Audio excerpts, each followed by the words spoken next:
प्रणाम, मैं हूं हिमांशु द्विवेदी और स्वागत है आपका हमारी खास पेशकश चर्चा में। चर्चा के तहत आज भी हम दो विषयों पर बात करने जा रहे हैं। एक विषय अंतर्राष्ट्रीय है, दूसरा राष्ट्रीय है। पहले बात अंतर्राष्ट्रीय संदर्भ में, तो हम बात करेंगे यूक्रेन और रूस के बीच चल रहे युद्ध को लेकर। वहीं दूसरी हमारी बातचीत होगी आज एक बार फिर केंद्रीय एजेंसियों द्वारा की गई बड़े पैमाने पर छापेमार कार्रवाई, जिसकी जद में झारखंड और बिहार थे। तेजस्वी यादव ने बोला है केंद्र सरकार के 3 जमाई, IT, ईडी और सीबीआई, तो दोनों पर हम बारी बारी से बात करेंगे। पर पहला हमारा विषय है यूक्रेन, आज़ादी से बर्बादी तक।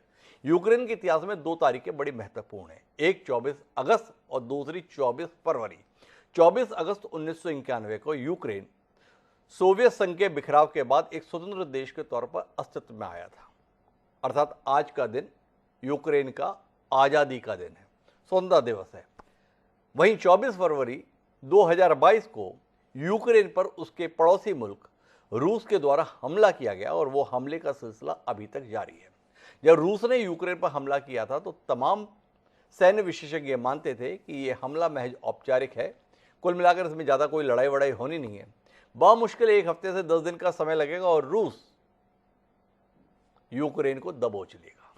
पर हफ्ते भर की बात तो जाने दीजिए, आज 6 महीने होने को हैं, पर युद्ध जारी है। तमाम आकलन, तमाम विश्लेषण धराशायी हो चुके हैं। पर इन 6 महीने में हुआ क्या है? एक खुशहाल देश यूक्रेन जो दुनिया के नक्शे पर दिखाई देता था, अब वह एक खंडर के तौर पर दिखाई दे रहा है। एशिया का अफगानिस्तान बना हुआ यूरोप का यूक्रेन दिखाई दे रहा है।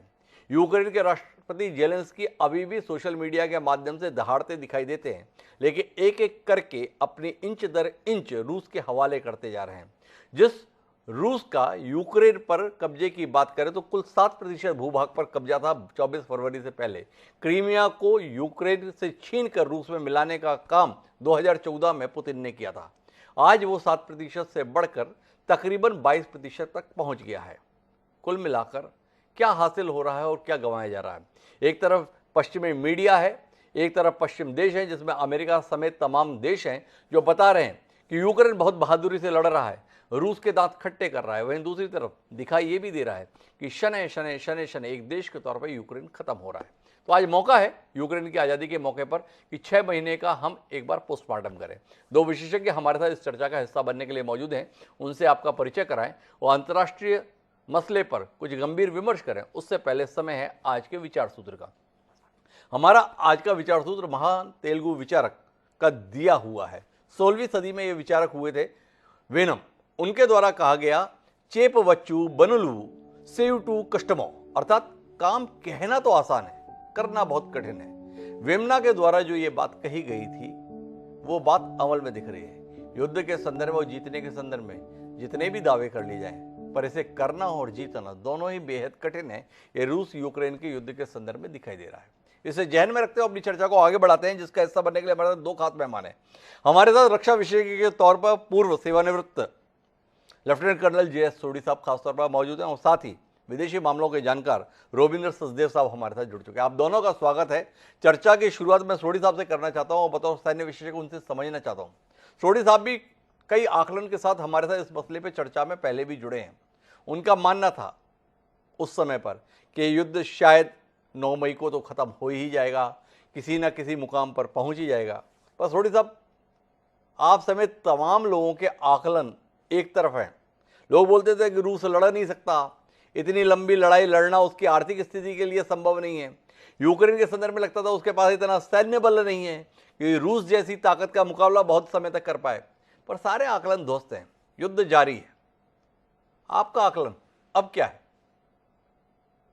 जय हिंद डॉक्टर हिमांशु जी, ये मेरा सौभाग्य कि मैं आपके न्यूज चैनल में हूं। आपने बिल्कुल सही कहा। मैं और कई रक्षा विशेषज्ञ जब ये युद्ध शुरू हुआ तो हमें लगा था कि युद्ध महज एक फॉर्मेलिटी है और कुछ दिनों के अंदर ये युद्ध खत्म हो जाएगा। और हम ही नहीं, राष्ट्रपति पुतिन ने भी यही सोचा था। और क्योंकि जो उनके सैनिक फर्स्ट वेव में गए थे 24 फरवरी को, उनके बैकपैक या पिट्ठू में सेरेमोनियल ड्रेस थी। उन्होंने यह सोचा था कि 7 से 10 दिन में हम कीव पे कब्जा कर लेंगे और कीव के इंडिपेंडेंस मैदान में हम अपना विक्ट्री परेड या जीत का जलसा निकालेंगे। लेकिन ऐसा नहीं हुआ। इसके 4 मुख्य कारण है कि ये युद्ध इतना लंबा क्यों चला।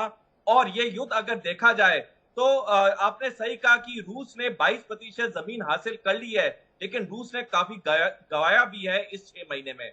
अब मैं आपको 4 अहम कारण बताना चाहूंगा कि युद्ध क्यों इतना लंबा चला और रूस क्यों विफल रहा।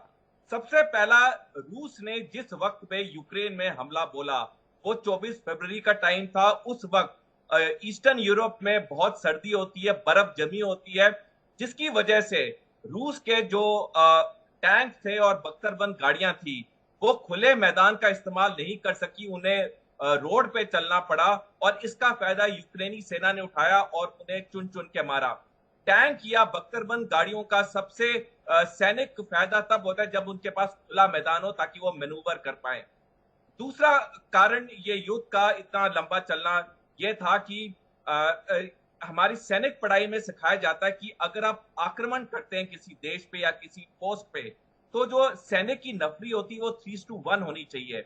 यूक्रेन की सेना की नफरी तकरीबन 2 लाख है और सैनिक पढ़ाई से रूस को तकरीबन 6 लाख सैनिकों के साथ ये हमला बोलना चाहिए था, लेकिन रूस ने सिर्फ 2 लाख सैनिकों के साथ हमला बोला। तीसरा, ये लड़ाई इतनी लंबी चली इसलिए क्योंकि जिस भी देश में कोई दूसरा देश हमला बोलता है, अगर उस देश के जो नागरिक हैं, अगर उनकी विल, उनकी इच्छा, उनका साथ आक्रामक देश के साथ नहीं है, तो आक्रामक देश कभी विजय हो नहीं पाएगा। हमने ये चीज अमेरिका की 20 साल वियतनाम युद्ध में देखी, हमने यही चीज अमेरिका की 20 साल अफगानिस्तान में देखी, हमने यही चीज अमेरिका की 21 साल इराक वॉर में देखी।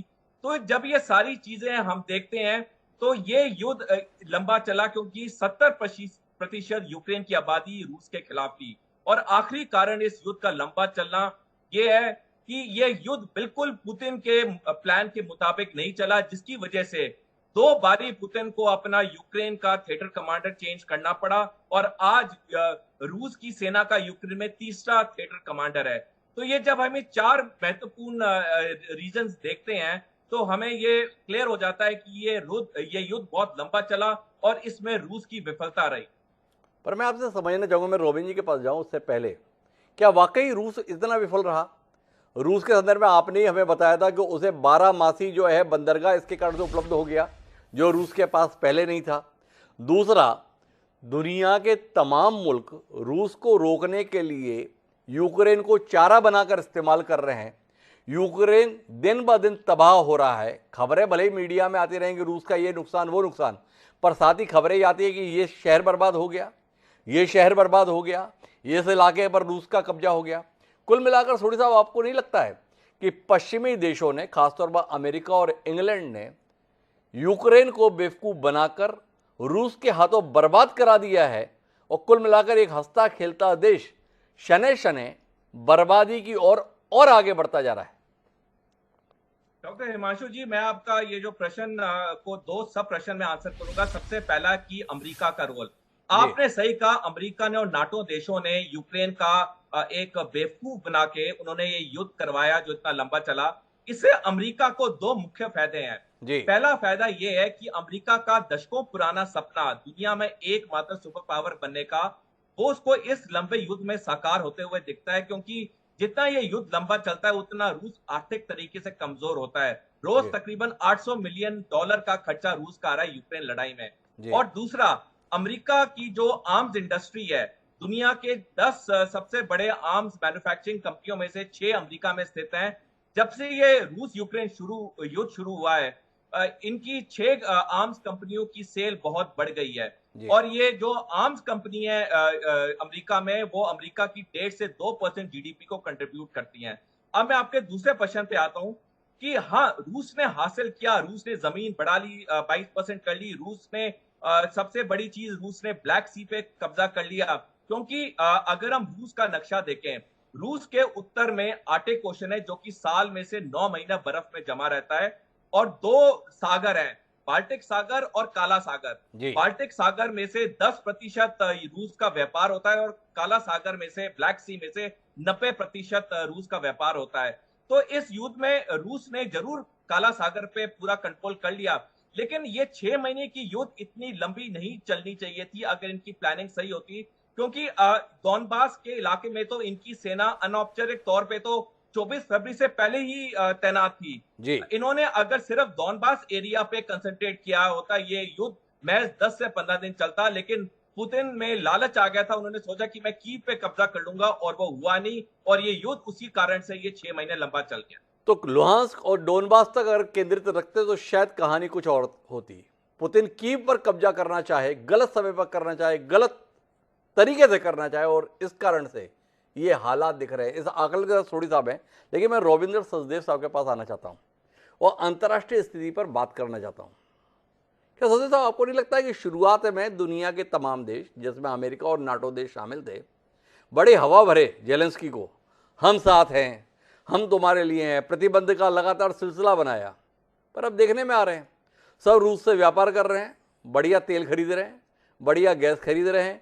पहले अपनी संसदों में जो है भाषण दिलवाए, ना आज तक यूरोपियन यूनियन की सस्ता मिली यूक्रेन को, और नाटो के संदर्भ में तो कोई प्रक्रिया भी आरंभ नहीं हुई। कुल मिलाकर क्या सोचते हैं आप, जेलेंस्की इतिहास के पन्नों में एक मूर्ख शासक के तौर पर याद किए जाएंगे, या एक बहादुर शासक जो रूस के आगे झुका नहीं, देश भले ही बर्बाद हो गया तो क्या हो गया, झुका तो नहीं? क्या कहते हैं रविंदर जी?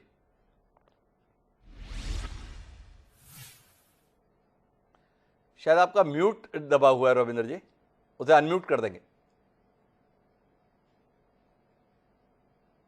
ओके, अब आपको आवाज आ रही है मेरी? जी बिल्कुल। देखिए, मोस्ट प्रॉब्ली जेलेंस्की दूसरी कैटेगरी में आएंगे जी, कि एक बहुत बड़े लीडर थे, इन्होंने अपने देश को बड़ा बहुत टोटल अपने देश को कहीं आगे बढ़े। ओके, आपको मेरी आवाज आ रही है? जी आ रही है रविंदर जी।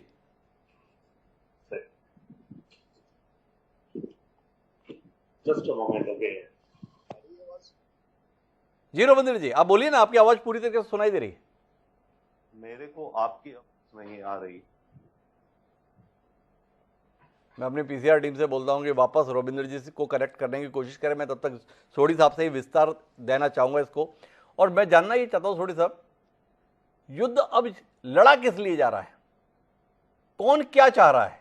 जेलेंस्की तो दावा कर रहे हैं, आज भी उन्होंने कोई सेमिनार वगैरह किया है जिसमें ये बताया कि हम क्रीमिया को भी वापस लेंगे, जो जमीन है उसे बचा नहीं पा रहे हैं, दावा क्रीमिया की वापसी का ले रहे हैं। पर रूस किस लिए युद्ध लड़ रहा है अब? हिमांशु जी, 25 अप्रैल 2022 को रूस के सेंट्रल मिलिट्री डिस्ट्रिक्ट के डिप्टी कमांडर जनरल रुस्तम मिनेकेव ने ऐलान किया था कि अब हमारा सैनिक लक्ष्य है डोनबास के इलाके पे कब्जा करना, उसे क्रीमिया के साथ लैंड कॉरिडोर से जोड़ना, और आगे मोल्डोवा में ट्रांसनिस्ट्रिया इलाके के साथ इसको लिंक करना। इन्होंने अपना सैनिक लक्ष्य चेंज कर दिया अप्रैल के एंड में। अब ये भी सैनिक लक्ष्य इनसे पूरा नहीं हो पा रहा है, क्योंकि यूक्रेन डोनबास में भी इनको एक मुंह तोड़ जवाब दे रहा है। जब तक अब रूस ये सैनिक लक्ष्य को हासिल नहीं कर लेगा, तब तक रूस की तरफ से तो लड़ाई खत्म नहीं होगी, और यूक्रेन लड़ाई खत्म करेगा नहीं, क्योंकि इसको अमेरिका और नाटो का बहुत बड़ा सहयोग है। मैं एक और बात बताना चाहूंगा, 24 फरवरी को जब रूस ने यूक्रेन पे हमला बोला, 3 दिन के बाद 27 फरवरी को पुतिन ने अपनी परमाणु सबमरीन्स को बैरेंट सी से निकाल दिया आर्कटिक सागर की तरफ। ये सारी चीजें देख के जेलेंस्की घबरा गया, और जेलेंस्की ने एक बयान दिया 27 फरवरी सुबेरे कि हम रूस के साथ सीज फायर करना चाहते हैं, बातचीत करना चाहते हैं। जेलेंस्की का यह बयान सुन के यूरोपियन यूनियन में हड़कंप मच गया, और यूरोपियन यूनियन ने एक आपातकालीन बैठक बुलाई, और 1 घंटे के अंदर 450 मिलियन यूरो यूक्रेन को ट्रांसफर कर दिया। उसके बाद अमेरिका और नाटो देशों ने और सहयोग किया, और 27 फरवरी के 450 मिलियन यूरो ने इस पूरे युद्ध का जो डायरेक्शन थी उसको बदल दिया। तो युद्ध अब उस मुकाम पे पहुंच चुका है जहां पे ना रूस पीछे होना चाहता है जब तक उसका सैनिक लक्ष्य नहीं पूरा होगा। यूक्रेन हार मानने को तैयार नहीं, क्योंकि उसको अमेरिका और नाटो देशों का सहयोग है। तो ये युद्ध 6 महीने और चलेगा, जो कि अमेरिका की खुफिया एजेंसी CIA ने भी 13 अप्रैल को बताया था कि ये युद्ध इस साल के दिसंबर के एंड तक चलेगा। तो लंबा चलना है। मैं वापस रविंदर जी के पास जुड़ने की कोशिश करता हूं। रविंदर जी, मेरी आवाज सुन पा रहे हैं? मेरे को आ रही है, आपको आ रही है? जी बिल्कुल रविंदर जी। तो हमारा सवाल अनुत्तरित रह गया था आपके साथ, आपका नजरिया।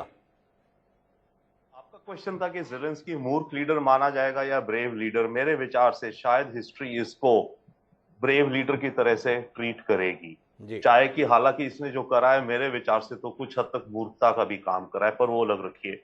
अब वो तो हम ओके, दो तीन चीजें देखिए, एक तो ये वॉर एक तरह से मिस कैलकुलेशंस की रही, सबने मिस कैलकुलेट करा, शायद रशिया ने मिस कैलकुलेट करा कि कितनी जल्दी वो कैप्चर कर लेगा, अमेरिका ने भी मिस कैलकुलेट करा जब अमेरिका कहता रहा कि सैंक्शंस का मैं इतना बड़ा धमकी दूंगा रशिया को कि रशिया सैंक्शन से ही घबरा के रुक जाएगा, है ना जी। और इधर जेलेंस्की मिस कैलकुलेट करते रहे ये नेटो मेरे साथ आएगा, परंतु उसमें एक चीज बहुत क्लियर है, अमेरिका ने शुरू से कह दिया था कि नेटो की हमारी आर्मीज बिल्कुल नहीं आएंगी, हम आपकी मदद करेंगे, तो जेलेंस्की आगे जाते रहे।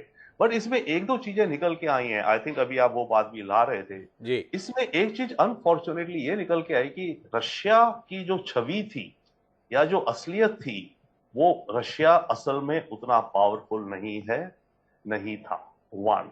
सेकेंडली, उसको तो अभी बाद में आएंगे, उससे बड़ी प्रॉब्लम तो ये हुई शायद जो अभी आप मेरे ख्याल से बता रहे थे वॉशिंगटन पोस्ट या जहां भी रिपोर्ट्स हैं पूरी एनालिसिस, कि रशिया का बहुत बड़ा इंटेलिजेंस फेलियर रहा।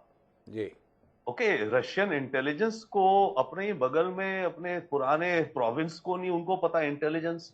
तीसरी बात जो भी कर्नल सोडी साहब बता रहे थे कि मौसम ऐसा था, उस मौसम में जो सर्दी होती है, स्नो मेल्ट कर रही होती है, तो रोड के सड़क जमीन पिच हो जाती है, तो टैंक उतर नहीं सकते और फंस जाते हैं, वही हुआ। तो रशियंस को क्या अपनी हिस्ट्री खुद नहीं बताती इनको? सेकेंड वर्ल्ड वॉर में यही तो हुआ था, जो नाजी आर्मीज फंस गई थी जी। तो इनको अपनी हिस्ट्री नहीं पता थी क्या? ये तो कमाल है। क्यों बात करें, नेपोलियन बोनापार्ट के संदर्भ में भी कहानी यही थी। रशिया की सर्दियों ने नेपोलियन बोनापार्ट की पूरी सेना को तबाह कर दिया था। एब्सोल्युटली। तो इंटेलिजेंस फेलियर, पुअर प्लानिंग, ये चीजें सामने आ रही हैं। और इसके अलावा तीसरी चीज और आ रही है, पुअर टेक्नोलॉजी जी, पुअर मिलिट्री ट्रेनिंग।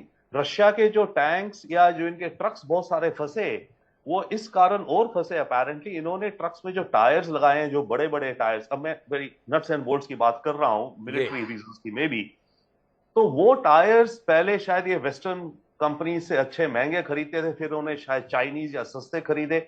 और इन टायर्स को रोटेट होते रहना चाहिए, ओके, प्रैक्टिस में रहना चाहिए, ताकि सूरज से ये टायर्स वो ना हो जाए, यू नो, सूरज से जो भी आपने कड़क ना जाए, kind of thing, right.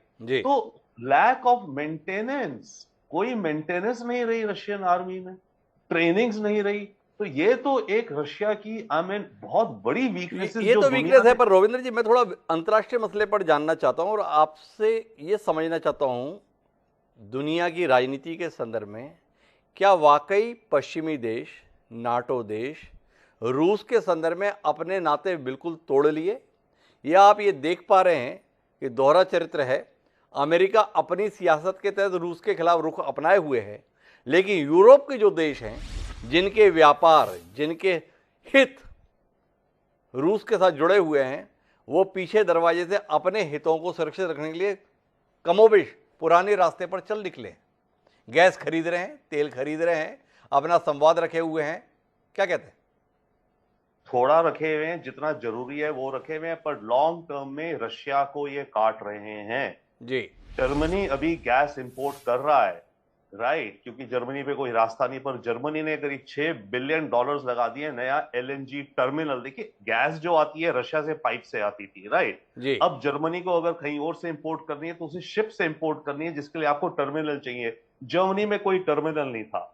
Germany अभी फास्ट ट्रैक कर रहा है और अगले 2 सालों में जर्मनी इतने टर्मिनल्स बना लेगा कि एलएनजी इंपोर्ट करने का वो शिप से इंपोर्ट करेगा, गैस से जीरो कर देगा जी। यूरोप धीरे अभी कर रहा है, अभी हम कहने को कहें डेफिनेटली ये कुछ ना कुछ कर रहा है, गैस अलग अलग देश कर रहे हैं, बुल्गारिया कम कर रहा है, ज्यादा कर रहा है, थोड़ा बहुत वो है। बट ओवरऑल अगर आप देखेंगे तो अगले 2-3 साल में रशिया का यूरोप से पूरा रिश्ता काट दिया जाएगा। ये दुनिया अब वापस नहीं जाने वाली 24 फरवरी से पहले की। यूरोप अभी डील कर रहा है, करता रहेगा, अमेरिका भी कर रहा है। अब अमेरिका की आप बात करते हैं डबल स्टैंडर्ड्स की, अमेरिका ने बैन लगाया है डायमंड्स पे, रशिया से इंपोर्टिंग ऑफ डायमंड्स जी। बट वो लग्जरी डायमंड्स पे बैन है, जो इंडस्ट्रियल डायमंड होते हैं, जो ड्रिल्स में इस्तेमाल होते हैं, उन पे बैन नहीं है अभी जी, राइट। तो ये लोग रास्ते ढूंढ रहे हैं और धीरे धीरे रास्ते ढूंढ के जैसे जैसे इनको ऑल्टरनेटिव्स बनते जा रहे हैं, वेस्ट रशिया को टोटल काट रहा है। तो रशिया को काटने की कोशिश चल रही है। एक सवाल और करना चाहता हूं रविंद्र जी, इस युद्ध से पहले एक नया गठजोड़ बनाने की कोशिश थी, वो थी चीन और रशिया के संदर्भ में। चीन क्या इस दौरान रूस के साथ खड़ा दिखा है, या कुल मिलाकर वह साथ केवल कागजों तक रहा, व्यवहारिकता में ऐसा कोई साथ दिखाई नहीं देता है। नहीं, व्यवहारिकता में भी थोड़ा बहुत तो दिखा है इन टर्म्स ऑफ स्टेटमेंट्स जो आती हैं, स्टेटमेंट्स जो हैं चाइना की, वो रशिया के फेवर में आती हैं, राइट। बट यू राइट कि ज्यादा कुछ चाइना रशिया के साथ खड़ा हुआ दिखा नहीं। But from a diplomatic point of view, जो दुनिया का जो नजरिया, जिस नजरिए प्रिज्म से चाइना दुनिया को देखता है, उसमें वो अवश्य ही फिलहाल रशिया के साथ खड़ा है। या ऐसे कहिए कि अमेरिकन एक्सपेंशनिज्म या अमेरिकन जो भी पॉलिसीज के खिलाफ खड़ा दिखा है, परंतु ऑन द ग्राउंड चाइना ने ज्यादा नहीं करा है। ठीक है, इकोनॉमिक तेल खरीद रहा है ज्यादा, हम भी खरीद रहे हैं, फूड खरीद रहा है ज्यादा, फर्टिलाइजर ज्यादा खरीद रहा है चाइना, ठीक है, उन चीजों का फायदा उठा रहा है, वो कर रहा है। बट सैंक्शंस को ज्यादा वो फ्लाउट नहीं कर रहा है। ज्यादा मिलिट्री सप्लाईज, जहां तक समझ आ रहा है, चाइना रशिया को नहीं दे रहा है। और मिलके लड़ने की बात तो आप भूल ही जाइए। तो China definitely yes American side में नहीं है इस वॉर में। चाइना यस डेफिनेटली रशिया की तरफ दिखता है और है भी, परंतु on the ground real support जो रशिया को, अगर रशिया को चाहिए जो भी, वो दिखता नहीं है, अदर देन मेंटेनिंग स्टेटस को। तो कुल मिलाकर नैतिक रूप से रूस के साथ खड़ा है चाइना, पर व्यवहारिक दृष्टि से बात करें, जिस तरीके से जेलेंस्की को हथियारों की शक्ल में, पैसे की शक्ल में, रसद की शक्ल में नाटो देशों से मदद मिल रही है, ऐसी कोई मदद क्या रूस को चीन से इस युद्ध के दौरान मिली है? जानने में दिलचस्पी है। रविंद्र सचदेव जी का कहना है कि ऐसा दिखा नहीं, बयानों में है, अमेरिका के खिलाफ है, लेकिन जिन चीजों की जरूरत है उसके संदर्भ में ऐसा दिखा नहीं। सोढ़ी साहब मेरे साथ है। सोढ़ी साहब, कुछ मदद मिल रही है या रूस को मदद चाहिए नहीं? हम खुद ही इतने बड़े हैं, आप केवल नैतिक समर्थन दें, बाकी हथियार और साजो सामान हमारे पास ही इफरात है, इसलिए इसकी जरूरत नहीं पड़ रही। डॉक्टर हिमांशु जी, रूस को जरूरत तो है मदद की, लेकिन कोई भी देश रूस को मदद कर नहीं रहा। एक देश जो बेलारूस है, जो उसने अपनी धरती का इस्तेमाल करने दिया इस लड़ाई के लिए, उसके अलावा कोई दूसरा देश अपना सामान नहीं भेज रहा है। चीन के और रूस के तो आर्थिक रिश्ते मजबूत हैं ही हमेशा, लेकिन जहां तक डिफेंस की बात है, डिफेंस की बात पे रूस की कोई मदद नहीं कर रहा है। रूस को अब जरूरत तो पड़ी है और जरूरत भी पड़ेगी जितना लंबा ये युद्ध चलेगा। अब ये रूस के लिए ये फेस सेवर हो गया है कि हम एक सुपर पावर होते हुए हमें मुंह की खानी पड़ी है। जो युद्ध हमने हफ्ता 10 दिन का सोचा वो 6 महीने से ऊपर हो चुका है।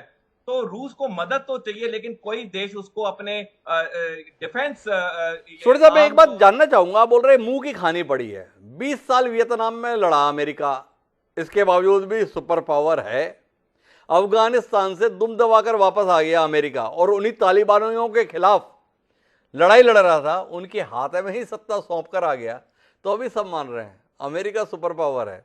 तो रूस 6 महीने से यूक्रेन में लड़ाई लड़ रहा है, दिन ब दिन अपना कब्जा बढ़ा रहा है, फिर भी हम ये माने कि रूस हार रहा है, रूस कमजोर साबित हो रहा है। हमारी उम्मीदों के अनुसार नहीं हुआ तो इसलिए कमजोर मान लिया। एक देश 20 साल लड़ने के बाद दुम दबाकर वापस आया तो भी सुपर पावर, और रूस लगातार विस्तार ले रहा है तो भी हम मान रहे हैं कि कमजोर साबित हो रहा है। थोड़ा विरोधाभास नहीं है? डॉक्टर हिमांशु जी, मैं आपकी बात से सहमत हूँ। देखिए, ये जो मॉडर्न टाइम के युद्ध हैं, ये इतनी लंबे टाइम चले तो ये विफल ही माने जाते हैं। अब एंड में फाइनली, क्योंकि ये दोनों, चाहे अमेरिका हो चाहे रूस हो, इनके पास बहुत पैसा है, अनलिमिटेड पैसा है। ये पैसे की ताकत में सुपर पावर थे और सुपर पावर रहेंगे। लेकिन अगर हम एक सैनिक केस स्टडी के हिसाब से देखें तो ये युद्ध फेलियर है, चाहे अमेरिका का अफगानिस्तान से भागना है, चाहे अमेरिका का वियतनाम में, अमेरिका का इराक में। क्योंकि जैसे मैंने आपको बताया, कोई भी मॉडर्न युद्ध हो, मैं आपको भारत पाकिस्तान युद्ध की कहानी बताना चाहता हूँ 1 मिनट में। 1971 की अप्रैल 1971 में तब के प्रधानमंत्री श्रीमती इंदिरा गांधी ने भारतीय सेना के अध्यक्ष फील्ड मार्शल मैनेकशॉ को बुलाया और बोला कि मैं चाहती हूं कि आप बांग्लादेश में आक्रमण करो, ताकि, क्योंकि बहुत रिफ्यूजीज इंडिया आ रहे हैं। जनरल फील्ड मार्शल मैनेकशॉ ने इंदिरा गांधी जी को बोला कि अगर मैं आपके कहने पे युद्ध करता हूं अभी, तो मैं आपको सिर्फ हार दे सकता हूं, लेकिन अगर आप मेरे को युद्ध मेरे टाइम पे करने दें, जो कि दिसंबर है, मैं आपको जीत का आश्वासन देता हूं। इंदिरा गांधी जी ने फील्ड मार्शल मैनेकशॉ की बात मानी। फील्ड मार्शल मैनेकशॉ ने दिसंबर में युद्ध किया बांग्लादेश में, और 14 दिन के अंदर, महज 14 दिन के अंदर हमने बांग्लादेश में विजय पा ली। इस मॉडर्न युद्ध जितना लंबा चलता है उतनी आक्रामक जो देश होता है उसकी प्रॉब्लम बढ़ जाती है, क्योंकि कोई ना कोई दूसरे देश को सपोर्ट करता ही करता है। कोई ना कोई देश को सपोर्ट करता है। सोडी साहब का कहना है कि लंबा युद्ध चलना अपने आप में विफलता की निशानी है। मैं आखिरी टिप्पणी के लिए रोविंदर जी आपके पास आना चाहता हूं। भारत ने जब पाकिस्तान पर हमला बोला तो उस समय भारत का उद्देश्य ढाका पे कब्जा करके वहां शासन चलाना नहीं था। उसने केवल अपनी कार्रवाई को अंजाम दिया, वापस लौटाया। क्या रूस का वाकई उद्देश्य लुहांस्क या डोनबास इलाके को स्वतंत्र करना है, या एक देश के तौर पर यूक्रेन की पहचान को खत्म करना है? रूस डोनबास इलाके, लुहांस्क इलाके में अपने पासपोर्ट बांट रहा है, रूसी भाषा में शिक्षा शुरू कर दिया है, स्कूलों का पुनर्निर्माण शुरू कर दिया है। क्या रविंद्र जी आपको नहीं लग रहा है कि रूस यूक्रेन नामक एक देश की कहानी खत्म करना चाहता है और ये भविष्य लिखना चाहता है कि यूक्रेन का भूभाग भी रूस का ही एक हिस्सा रहे? अंतर नहीं है दोनों बातों का? जी हाँ, बिल्कुल। देखिए, रशिया की ये जो वॉर है, इसका जो अगर इनका फिलॉसफी तो यही है कि यूक्रेन तो एक अलग देश होने की हैसियत ही नहीं है, यूक्रेन तो हमारा ही हिस्सा है। और इसमें बाय द वे एक बहुत बड़ा रिलीजियस एंगल भी है। रशिया की जो वॉर है, पुतिन की जो वॉर है, या जो भी रशियन एलीट, पुतिन अकेले नहीं है, रशिया के एलीट सारे पावर में जो है इस समय, उनका ये विचार है कि वेस्ट जो है ये बहुत जो चर्च की ऑर्थोडॉक्स वैल्यूज हैं ये बेटर हैं, और यूक्रेन तो हमारा ही हिस्सा है, और यूक्रेन को तो इंडिपेंडेंट होने का कोई मतलब हैसियत ही नहीं है, ये ओवरऑल है। अब रशिया यस यूक्रेन पूरे को कब्जा करने में विफल रह रहा है, डॉनबास पे ही करते जा रहा है। बट आपका क्वेश्चन बहुत वैलिड और बहुत बहुत स्ट्रांग है कि अमेरिका जब अफगानिस्तान में 20 साल में कुछ नहीं कर पाया, 3 ट्रिलियन 2 ट्रिलियन डॉलर करके भाग के वापस चला गया, वियतनाम से चला गया। परंतु बात इसमें यह निकल के आ रही है कि रशिया की सुपर पावर पे क्वेश्चन इसलिए आ रहा है कि जो भी अंदाजे फिलहाल के लिए आ रहे हैं उसमें यह दिख रहा है कि रशियन एक तो स्ट्रैटेजी गलत जा रही थी, मतलब हाइंडसाइट में तो हर कोई सही कह सकता है, पर देखो तो गलत है इनकी जो स्ट्रैटेजीज। इनकी टेक्नोलॉजीज भी काम नहीं कर रही, इनके टैंक काम नहीं कर रहे हैं ढंग से। इनके टैंक्स को जो जैवलिन स्टिंगर उड़ा रहे हैं, इनके टैंक्स के डिजाइन में फ्लॉ है, वो इनफैक्ट भारत के लिए बहुत बड़ा खतरा है। वार्निंग है, हमें उसको कुछ करना चाहिए इमीडिएटली, इनके टैंक्स की जो फ्लॉज है इनके अंदर, राइट। इलेक्ट्रॉनिक जैमिंग ये नहीं कर पा रहे हैं। रशियन एयरफोर्स कहां है? इमेजिन करो, यूक्रेन के ऊपर रशियन एयरफोर्स का कोई कंट्रोल ही नहीं है। इनके पास इतनी बड़ी एयरफोर्स, वहां उनकी कुछ, ये तो दो कंट्रीज के बीच में वॉर है। नंबर ऑफ डेथ्स आप देखिए, अमेरिका ने 3000 सोल्जर्स मारे गए अफगानिस्तान 20 साल में, शायद, राइट। 20 साल में 3000 अमेरिकन सोल्जर्स मारे गए। यहां रशिया के अपेरेंटली कुछ हो ना हो, कम से कम 10,000 मारे गए 6 महीने के अंदर। तो कुल मिलाकर अगर हम बात के मर्म पे पहुंचे तो रूस जो कुछ भी हासिल कर रहा है, पर अब तक के युद्ध में एक ताकत के तौर पर, एक सुपर पावर के तौर पर रूस की हैसियत को धक्का लगा है। रूस की जो भी सफलताएं हों, पर साख के तौर पर तो उसके हिस्से में नुकसान ही आया है। पुतिन जो एक चमत्कारिक नेता के तौर पर देखे जाते थे, वो एक रणनीतिकार के तौर पर विफल दिखाई दे रहे हैं, क्योंकि जो कुछ भी वो कर रहे हैं उसमें गलतियां साफ तौर पर दिख रही हैं। रूस तकनीकी दृष्टि से कितना पिछड़ गया है ये इस युद्ध के दौरान दिखाई दे रहा है। क्या समय रहते रूस अपनी साख को बचा पाएगा, या यूक्रेन को खत्म करते करते अपने आप को भी एक ताकत के तौर पर खत्म कर लेगा? जानने में दिलचस्पी रहेगी। बहरहाल आप दोनों मेंबर को बहुत बहुत धन्यवाद इस चर्चा का हिस्सा बनने के लिए।